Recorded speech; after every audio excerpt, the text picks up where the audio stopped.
ఇప్పుడు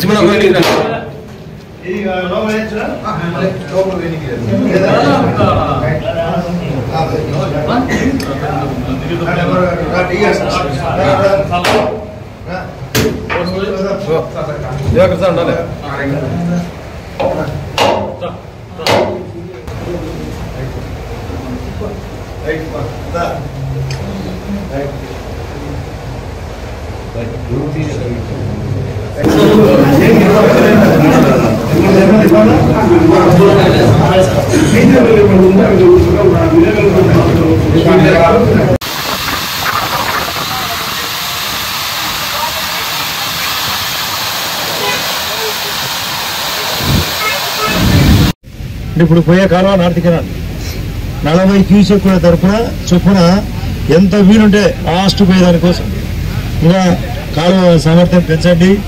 వీళ్ళన్నిట్లు కోరిక ప్రకారం ఎన్ని కావాలంటే అన్ని ప్రొక్లైన్లు పెట్టండి. నేను మాట్లాడతాను, శ్రీ గారు కూడా ఒప్పుకున్నారు. మైలవరంకు గండికోట నుండి కావాల్సినంత నీళ్ళు ఇప్పటికే 19 టీఎంసీ, నువ్వు చాలా మంది తెలుసో లేదో 19 టీఎంసీ చేరుకున్నాయి. రోజుకు ఒక టీఎంసీ వస్తుంది. అక్కడ శ్రీశైలము పరిగెత్తాంది 2.5 లక్షలతో, శ్రీశైలము 3 లక్షలతో నాగార్జున సాగరు పులిచింతల నిండింది. కింద విజయవాడ దగ్గర ఉండే ప్రకాశం బ్యారేజ్ నుంచి కూడా సముద్రానికి నీళ్లు పోతున్నాయి. గౌరవ ముఖ్యమంత్రి గారు చెప్పినట్లు ఆగస్టు నెలలో 20 ఏళ్ల కిందట ఎప్పుడో పారింది. ఇప్పుడు మళ్ళీ ఉందంటే మనకు ఎన్డీఏ ప్రభుత్వం యొక్క అదృష్టం, రైతుల అదృష్టం. 10వ తేదీ నుండి పెన్నా నది కూడా నీళ్లు వదులుతారు.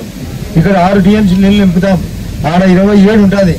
అంటే పైడిపాలనికి పోతుంది, సర్వవాయి సాగర్కు పోతాయి, వామికొండకు పోతాయి, కింద వామికొండతో పాటు చిత్రావతికి కూడా పోతాయి. చిత్రావతి నదికి కూడా నీళ్లు వదులుతాం. ముఖ్యమంత్రి గారు ప్రతి చెరువు పరికుంటా బాగుండాలన్నారు. మేము శ్రీశైలం నీళ్లు మనకు రావాలంటే కిందికి కూడా అందరికీ చేరాల. ఈసారి పంటలన్నీ బాగా పడేదానికి అగ్రికల్చర్ ఆఫీసర్లు కూడా పురమాయిస్తారు. ఎక్కడ రైతులు ప్రాబ్లం వచ్చినా భాగస్వాములు పెట్టుబడి పెడితే 3 రోజుల కల్లా వాళ్ళ పెట్టుబడి ఎక్కిపిస్తాను.